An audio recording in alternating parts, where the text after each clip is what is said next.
Jingai Musume 112. Leffy's bizarre behavior. Editors, Speed Phoenix, Joker. I had thought that Leffy might return to normal shortly after my return, but it didn't happen. Case in point, right now. Hold still. There is a speck of filth in your hair. The dragon girl, who had approached upon noticing me, reached over and grabbed what looked like a piece of yarn from out of my hair. Thanks. I didn't even notice. You are very welcome. She casually sat herself down right next to me. She was so close that the two of us were basically touching. I tried not to pay her much mind as I continued transmuting weapons for the sake of boosting the skills level, but I couldn't. The whole situation was just way too discomforting. And it wasn't just because she was there. I was fine with that. The reason I was unable to focus was because the dragon girl did nothing but silently stare at me from up close. So, is there something on my face? I broke the awkward silence by turning towards her. There is not, she said. Would you prefer if I turned my gaze away? Nah. I mean, I don't really mind. It's just, it makes me think something's up. Leffy had become much more clingy since my return. The most notable part was that the physical distance between us had shrunk by what felt like a full step. She would often position herself right beside me. I even felt as if we were almost always in physical contact, some way or another. Is it just me? Or is it getting kinda warm in here? Unlike before, she leaned on me a hell of a lot, and she would even tug at the hem of my shirt whenever she needed me for anything. The whole shirt tugging bit was something that our resident vampire did often. On several occasions, I'd caught myself spinning around and expecting to see Aluna, only to find Leffy there instead. Though I had a bunch of different opinions on the matter, it wasn't as if I thought negatively of Leffy's newfound desire for physical contact. Men were creatures that loved how soft and wonderful girls like her were to the touch, and as a healthy male specimen,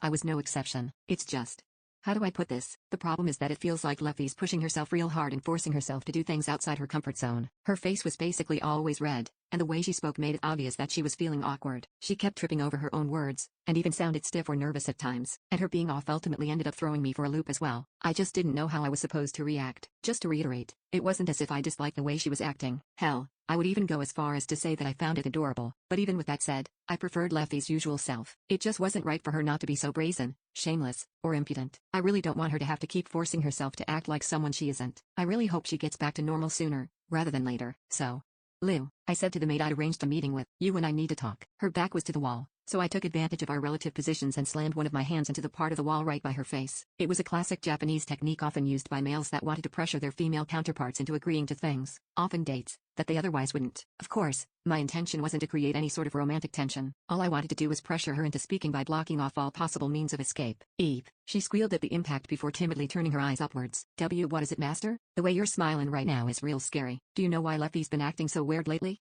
Huh? What are you talking about? Leffy ain't acting weird at all, Lou responded, abnormally flustered. Alright, let's get this straight. You think that's normal? Come on, master. Leffy's a girl too, and she's just doing what girls do. Lou, please. I rolled my eyes, like, come on. All Leffy used to do all day was laze around in bed. She only ever got up to eat and play. You can't just write off a sudden shift like that as something girls do. She's been hella weird lately, and you know it. Lou paused. She had run out of arguments. Why are you asking me of all people anyway? I'm sure that Layla knows what's going on. She probably knows way more. So why did God pick on me? Valp, that's Lou for you. She started selling out her buddies just because she's run out of things to say. Well, that's just because I can't really bring myself to put any pressure on Layla. She does good work. Layla was nothing short of exceptional. She did more or less all the housework and even went above and beyond by teaching me about magic. I almost felt like I owed her for everything that she'd done for me. But then why would you think it's okay to pressure me? Because you're an incompetent, sorry excuse for a maid that can't even pull her own weight. Duh. What the heck? That's something I'm really conscious of. You can't just rub it in my face like that. You're awful, master. That's totally discriminatory. You're a tyrant, master. A horrible,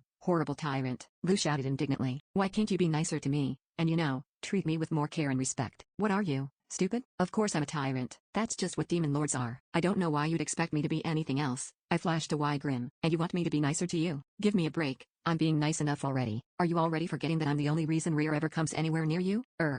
I mean you're right, but the werewolf could do nothing but respond with vexation. And there goes your argument. I smirked. Right, anyway, back to the whole Leffy thing. You mind explaining now, or what? Fine. Lou finally seemed to realize that she wasn't going to be able to worm her way out of divulging the details, so she reluctantly began to speak.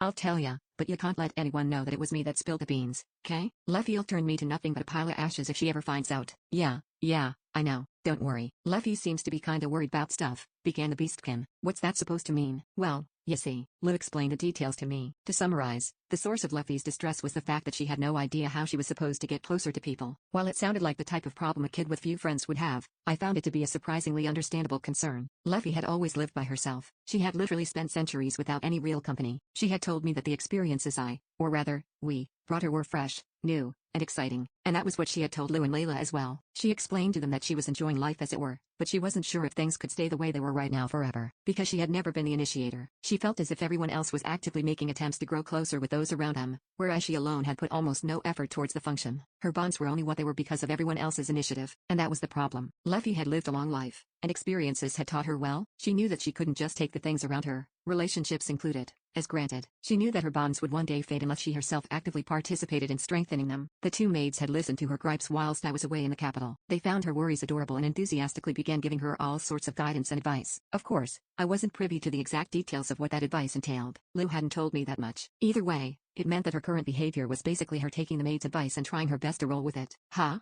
I swear, Leffy. I sighed before switching right over to my usual wry smile. You know, I can't even say that she's acting all that weird anymore. Like, now that I get it, I agree. She's just being awkward and clumsy, as usual. I get what you're trying to do now, Leffy, but you know what? You really don't have to try that hard. You can just be you. But I get it. You're trying because of how foreign the concept feels. You know what? I probably shouldn't say too much to her. It'd probably be best for me to just keep nonchalantly playing along for now. I mean, I'm sure she'll figure it out eventually. We're going to be together for a long, long time, after all. But I might as well help her along where I can, right? Though, I guess I will at least tell her not to push herself too hard. Wouldn't want things to go south just cause she's forcing it too hard. I guess I should probably help her blow off some steam or something just to make sure everything goes well. Oh, I know. I'll treat her to the booze I got from the king. It'd probably be best if I did it sooner rather than later. Huh?